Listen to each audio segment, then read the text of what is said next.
ਉਹਦੀ ਵਜ੍ਹਾ ਕੌਣ ਹੈ? ਅਸੀਂ ਸ਼ਾਂਤਮਈ ਭੀੜ ਕੱਢੀ ਸੀ, ਕਦੀ ਵਾਇਲੈਂਸ ਵਾਪਰੀ ਹੈ? ਜੇ ਝੂਠਾ ਪਰਚਾ ਨਾ ਦਰਜ ਕਰਦੇ, ਨਾ ਅਸੀਂ ਘਰੋਂ ਆਉਂਦੇ। ਸਾਨੂੰ ਅਜਨਾਲੇ ਇਸ ਕਰਕੇ ਆਉਣਾ ਪਿਆ ਵੀ ਸਾਡਾ ਸਿੰਘ ਇਸ ਥਾਣੇ 'ਚ ਪਰਚਾ ਦਰਜ ਕੀਤਾ ਗਿਆ ਔਰ ਸਾਡਾ ਸਿੰਘ ਇੱਕ ਜੇਲ੍ਹ 'ਚ ਹੈ। ਮੈਂ ਥਾਣੇ 'ਚ ਇਕੱਲਾ ਗਿਆ ਸੀ, ਪਾ ਲੈਂਦੇ ਰਸ। ਮੈਂ ਇਹ ਗੱਲ ਕਹੀ ਸੀ ਸੰਗਤੀ ਰੂਪ 'ਚ ਆਓ, ਮੈਨੂੰ ਮੈਂ ਤਾਂ ਹੱਥ ਕੀਤੇ ਸੀ ਕਿ ਲਾਓ ਹੱਥ ਕਰੀ। ਗੁਰੂ ਸਾਹਿਬ ਨੂੰ ਢਾਲ ਬਣਾਉਣ ਦੀ ਗੱਲ ਕਰਦੇ ਆ। ਅਸੀਂ ਅੱਜ ਤੱਕ ਜਿੱਥੇ ਵੀ ਗਏ ਹਾਂ ਗੁਰੂ ਸਾਹਿਬ ਦੀ ਹਾਜ਼ਰੀ 'ਚ ਗਏ। ਸਾਹਮਣੇ ਦੇ ਗੁਰੂ ਸਾਹਿਬ ਨੂੰ ਅੱਗੇ ਨਹੀਂ ਲਾਇਆ। ਅਸੀਂ ਜਦੋਂ ਉਤਰ ਕੇ ਮੈਂ ਗੱਡੀ 'ਚੋਂ ਆਇਆ, ਮੈਂ ਗੱਡੀ ਤੇ ਸ਼ੈਲਟਰ ਲੈ ਕੇ ਨਹੀਂ ਆਇਆ। ਜਦੋਂ ਡਾਂਗਾ ਮਾਰੀਆਂ ਮੈਂ ਸਭ ਤੋਂ ਅੱਗੇ ਖੜਾ ਸੀ। पंजाब के अजनाला में गुरुवार को अमृतपाल सिंह द्वारा श्री गुरु ग्रंथ साहिब के पवित्र स्वरूप को पालकी में लेकर घरनास्थल लेकर जाने पर श्री हिंदू तख्त एवं अखिल भारतीय हिंदू सुरक्षा समिति ने पंजाब सरकार से इस संबंध में कड़ा कदम उठाने की मांग की है।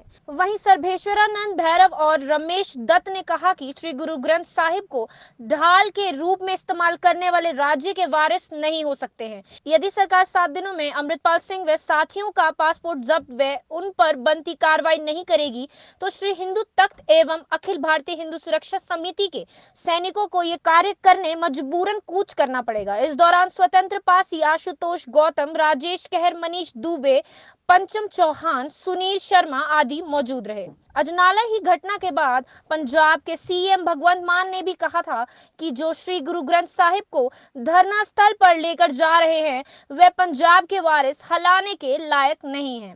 शांतिपूर्वक हड़ताल करना आपका डेमोक्रेटिक राइट है, धरना देना आपका राइट है, लेकिन उसकी आड़ में श्री गुरु ग्रंथ साहिब जी को आड़ में उसको ढाल बनाकर अगर आप जाओगे, क्योंकि आपको पता है कि जब श्री गुरु ग्रंथ साहिब जी जा रहे हैं तो सामने पुलिस वाले भी गुरु ग्रंथ साहिब जी को मानने वाले हैं, वो कुछ नहीं कह पाएंगे।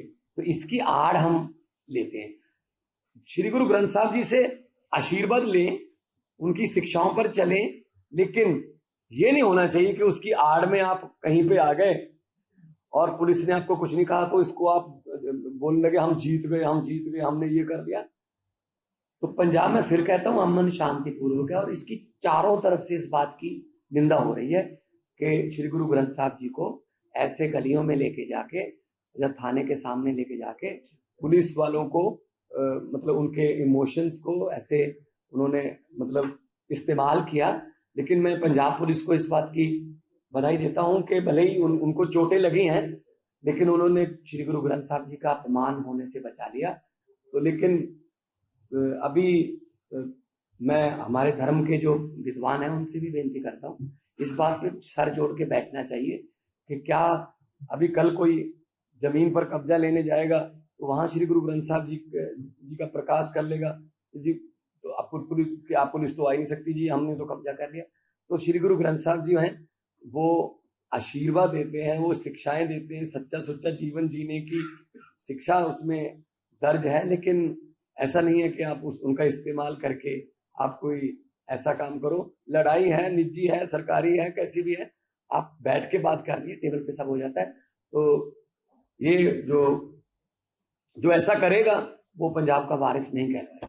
और यही बात स्वामी ने कही। उन्होंने कहा कि जो लोग श्री गुरु ग्रंथ साहिब को ढाल के रूप में इस्तेमाल करने के लिए पुलिस थाने ले जाते हैं वे पंजाब और पंजाबियत के वारिस होने के लायक नहीं हैं। भारत को हिंदू राष्ट्र बनाने का समय आ गया है। वे हिंदू तख्त के सभी कार्यकर्ता पूरे देश में कार्यरत हैं। अजनाला में एक बहुत ही दुर्भाग्यपूर्ण घटना घटी जिसमें अमृतपाल व उसके समर्थकों के द्वारा श्री गुरु ग्रंथ साहिब जी की आड़ लेकर पुलिस कर्मियों के ऊपर हमला किया गया और उन्हें बहुत ही गंभीर स्थिति में पहुंचाया गया, एक उपद्रव मचाया गया। हम इस घटना की श्री हिंदू तख्त की तरफ से व अखिल भारतीय हिंदू सुरक्षा समिति की तरफ से कड़े शब्दों में निंदा करते हैं। यह घटना समाज को तोड़ने वाली है और इससे किसी का भी हित कदापि भी नहीं हो सकता है। अमृतपाल खुद को भारतवर्ष का नागरिक मानने से भी इनकार करता है, तो इसकी भी जांच होनी चाहिए कि उनके पास किस देश का पासपोर्ट है। यदि भारतवर्ष का उनके पास पासपोर्ट है तो भारत सरकार को उसे अपने पास रख लेना चाहिए। ऐसा कैसे हो सकता है कि कोई व्यक्ति हमारे देश में ही रहे और हमारे देश को ही चुनौती दे, उसकी अखंडता को चुनौती दो। अमृतपाल इनका जो संगठन है वारिस पंजाब दे, उसके द्वारा एक आधार पर युवाओं को या लोगों को जोड़ा जा रहा है कि पंजाब से नशे को दूर किया जाए, युवाओं को उनके अंदर एक धर्म की, पंथ की नई भावनाओं को जगाया जाए। हम उसका समर्थन करते हैं, परंतु उसकी आड़ में यदि भारतवर्ष की अखंडता के ऊपर प्रहार किया जाएगा तो वह एक राज्य सरकार के लिए भी और केंद्र सरकार के लिए भी चुनौती का विषय है और सरकारों को इसके ऊपर जो भी कानूनी तौर के ऊपर कार्रवाई बनती है वो कार्रवाई अवश्य करनी चाहिए। हमारी मांग है मुख्यमंत्री भगवंत मान जी से कि वह इस घटना के ऊपर कठोर कार्रवाई करें ताकि समाज में एक संदेश जाए कि धर्म की आड़ लेकर किसी भी धर्म विशेष का व्यक्ति किसी भी तरह का उपद्रव नहीं उठा सकता है और समाज को तोड़ने की बात करने का किसी को भी कोई अधिकार नहीं है। वहीं हिंदू सुरक्षा समिति के अशोक तिवारी व मनीष दुबे ने कहा कि पंजाब में किसी भी तरह की अराजकता बर्दाश्त नहीं की जाएगी। हिंदू सुरक्षा ਸਮਿਤੀ ਦਾ ਇਤਿਹਾਸ ਹਮੇਸ਼ਾ ਅੱਤਵਾਦ ਦੇ ਖਿਲਾਫ, ਖਾਲਿਸਤਾਨ ਦੇ ਖਿਲਾਫ ਰਿਹਾ ਔਰ ਪੰਜਾਬ ਦੇ ਵਿੱਚ ਹਿੰਦੂ ਸਿੱਖ ਭਾਈਚਾਰੇ ਨੂੰ ਕਾਇਮ ਰੱਖਣ ਵਾਸਤੇ ਹਿੰਦੂ ਸੁਰੱਖਿਆ ਸਮਿਤੀ ਹਮੇਸ਼ਾ ਕੰਮ ਕਰਦੀ ਆ ਗਈ ਤੇ ਸੈਂਕੜੇ ਸਾਡੇ ਜਿਹੜੇ ਨੌਜਵਾਨ ਹੈਗੇ ਆ ਉਹ ਪੰਜਾਬ ਦੇ ਵਿੱਚ ਪੰਜਾਬ ਦੀ ਰਾਖੀ ਵਾਸਤੇ ਸ਼ਹੀਦ ਵੀ ਹੋਏ ਅੱਤਵਾਦੀਆਂ ਹੱਥੋਂ। ਐਵੇਂ ਜਿਹੜੀ ਸਾਡੀ ਹਿੰਦੂ ਸੁਰੱਖਿਆ ਸਮਿਤੀ ਅੱਜ ਜਿਹੜੀ ਹੈਗੀ ਫਿਰ ਜ਼ਰੂਰਤ ਹੈ ਸਾਰਿਆਂ ਨੂੰ ਕੰਮ ਕਰਨ ਦੀ ਕਿਉਂਕਿ ਪੰਜਾਬ ਦੇ ਹਾਲਾਤ ਪਹਿਲਾਂ ਦੀ ਤਰ੍ਹਾਂ ਫਿਰ ਅੱਜ ਵਿਗੜਦੇ ਜਾ ਰਹੇ ਨੇ। ਐਵੇਂ ਦੇਖਣ 'ਚ ਆਇਆ ਕਿ ਹੁਣੇ ਕੁਝ ਦਿਨ ਪਹਿਲਾਂ ਅਜਨਾਲਾ ਦੇ ਵਿੱਚ ਜਿਹੜਾ ਕਿ ਕੁਝ ਤੱਤਵਾਂ ਵੱਲੋਂ ਜਿਹੜਾ ਹੈਗਾ ਗੁਰੂ ਗ੍ਰੰਥ ਸਾਹਿਬ ਮਹਾਰਾਜ ਦੀ ਆੜ ਦੇ ਵਿੱਚ ਜਿਹੜੇ ਕਿ ਹਿੰਦੂ ਸਿੱਖ ਸਾਰਿਆਂ ਦੇ ਆਦਰ ਨਾਲ ਪੂਜਨੇ ਹੈ, ਇੱਕ ਥਾਣੇ ਦੇ ਉੱਪਰ ਜਾ ਕੇ ਕਬਜ਼ਾ ਕਰ ਲੈਣਾ, ਇਹ ਅੱਤਵਾਦ ਦੇ ਟਾਈਮ ਦੇ ਵਿੱਚ ਵੀ ਕੋਈ ਇਹੋ ਜਿਹੀ ਘਟਨਾ ਨਹੀਂ ਹੋਈ ਸੀ। ਇਹ ਇਹੋ ਜਿਹੀ ਪਹਿਲੀ ਘਟਨਾ ਹੈ ਕਿ ਸੈਂਕੜੇ ਹਜ਼ਾਰਾਂ ਦੇ ਲੋਕ ਇਕੱਠੇ ਹੋ ਕੇ ਤੁਸੀਂ ਗੁਰੂ ਮਹਾਰਾਜ ਦੀ ਆੜ ਲਓ ਅਤੇ ਜਾ ਕੇ ਇੱਕ ਕਿਸੇ ਥਾਣੇ ਦੇ ਉੱਪਰ ਤੁਸੀਂ ਅਟੈਕ ਕਰਦੇ ਹੋ।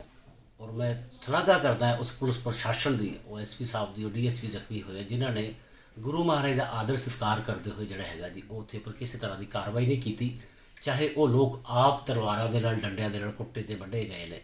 ਅਸੀਂ ਪੁਲਿਸ ਦੀ ਸ਼ਲਾਘਾ ਕਰਦੇ ਹਾਂ, ਲੇਕਿਨ ਹਿੰਦੂ ਸੁਰੱਖਿਆ ਸਮਿਤੀ ਜਲਦੀ ਪੰਜਾਬ ਦੇ ਅੰਦਰ ਆਪਣੇ ਹਰੇਕ ਇੱਕ ਨੌਜਵਾਨ ਨੂੰ ਜਾਗਰੂਕ ਕਰੇਗੀ, ਤਿਆਰ ਕਰੇਗੀ ਇਹਨਾਂ ਲੋਕਾਂ ਦਾ ਮੁਕਾਬਲਾ ਕਰਨ ਵਾਸਤੇ ਔਰ ਸਾਡਾ ਇਤਿਹਾਸ ਵੀ ਇਹਨਾਂ ਦਾ ਮੁਕਾਬਲਾ ਕਰਨ ਵਾਸਤੇ ਰਿਹਾ ਹੈ। ਤੁਸੀਂ ਅੰਮ੍ਰਿਤਪਾਲ ਨੂੰ ਲੈ ਕੇ ਆਏ ਜਿਹੜਾ ਆਪ ਕਰ ਰਹੇ ਹੋ, ਅੱਗੇ ਵਾਸਤੇ ਕਾਨੂੰਨ ਵਿਵਸਥਾ ਨੂੰ ਕਿਸ ਤਰ੍ਹਾਂ ਦੇਖਦੇ ਹੋ?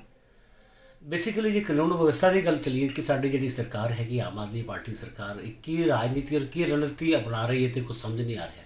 ਇਹ ਪਹਿਲਾ ਅਟੈਕ ਨਹੀਂ ਹੈ, ਇਹ ਕੁਛ ਹੀ ਮਹੀਨਿਆਂ ਦੇ ਵਿੱਚ ਪੁਲਿਸ ਦੇ ਉੱਪਰ ਦੂਸਰਾ ਜਾਂ ਤੀਸਰਾ ਅਟੈਕ ਹੈ। ਪਹਿਲਾ ਅਟੈਕ ਮੋਹਾਲੀ ਦੇ ਵਿੱਚ ਮੇਰੇ ਨਿਵਾਸ ਸਥਾਨ ਤੋਂ ਲਗਭਗ 1 ਕਿਲੋਮੀਟਰ ਦੂਰ, ਮੈਂ ਆਫਿਸ ਦੇ ਵਿੱਚ ਰਹਿਣਾ ਹੈ ਮੋਹਾਲੀ 'ਚ, 1 ਕਿਲੋਮੀਟਰ ਦੂਰ ਜਿਹੜਾ ਵੀਰਾਂ ਨੇ ਕੈਂਪ ਲਾਇਆ ਹੋਇਆ ਜਿਹਨੂੰ ਆਪਣਾ ਇਹੋ ਦੱਸਦੇ ਆ ਮੋਰਚਾ ਦੱਸਦੇ ਆ। ਮੋਰਚਾ ਇੱਕ ਮਤਲਬ ਜਿਹੜਾ ਹੁੰਦਾ ਇੱਕ ਮੋਰਚੇ ਦਾ ਬਾਰਡਰਾਂ 'ਤੇ ਲੱਗਦੇ ਆ, ਆਰਮੀ ਵੱਲੋਂ ਲਾਏ ਜਾਂਦੇ ਆ, ਬੰਕਰ ਬਣਾਏ ਜਾਂਦੇ, ਇਹ ਵੀ ਇੱਕ ਮੋਰਚਾ ਹੈ। ਤੁਸੀਂ ਅੱਜ ਜਾ ਕੇ ਉੱਥੇ ਚੈੱਕ ਕਰੋ, ਕਿਸੇ ਵੀ ਪੱਤਰਕਾਰ ਨੂੰ ਅੰਦਰ ਜਾਣ ਦੀ ਪਰਮਿਸ਼ਨ ਨਹੀਂ ਹੈ। ਅੰਦਰ ਬੋਰ ਹੋ ਗਏ ਆ, ਪੱਕੇ ਬਾਥਰੂਮ ਬਣ ਗਏ, ਅੰਦਰ ਪੱਕੇ ਮਕਾਨ ਬਣ ਗਏ। ਇਹ ਸਰਕਾਰ ਅਗਰ ਹਲੇ ਵੀ ਜਾਗੀ ਨਹੀਂ ਤਾਂ ਪੰਜਾਬ ਦੇ ਅੰਦਰ ਜਿਹੜਾ ਪੁਰਾਣਾ ਦੌਰ ਹੈਗਾ ਉਹ ਫਿਰ ਵਾਪਿਸ ਆ ਰਿਹਾ। ਬਹੁਤ ਸਾਰੇ ਨਿਰਦੋਸ਼ ਹਿੰਦੂਆਂ ਦੀਆਂ ਜਾਨਾਂ ਵੀ ਜਾਣਗੀਆਂ, ਨਿਰਦੋਸ਼ ਲੋਕਾਂ ਦੀਆਂ ਜਾਨਾਂ ਵੀ ਜਾਣਗੀਆਂ, ਉਹ ਚਾਹੇ ਕਿਸੇ ਵੀ ਕੌਮ ਦੇ ਕਿਸੇ ਵੀ ਮਜ਼ਹਬ ਨਾਲ ਹੋਣ, ਕਿਉਂਕਿ ਅੱਤਵਾਦੀ ਦਾ ਕਿਸੇ ਧਰਮ ਨਹੀਂ ਹੁੰਦਾ, किसी कट्टरवादी का धर्म नहीं, चाहे वो किसी भी कौम दे क्यों ना हो। स्वामी पंचानंद गिरी जी के दिखाए गए रास्तों पर चलने का प्रण लेते हुए हिंदू तख्त के पंजाब के चेयरमैन सुरेंद्र मनहास ने बताया कि पंजाब को फिर से आतंकवाद के रास्ते पर नहीं चलने दिया जाएगा।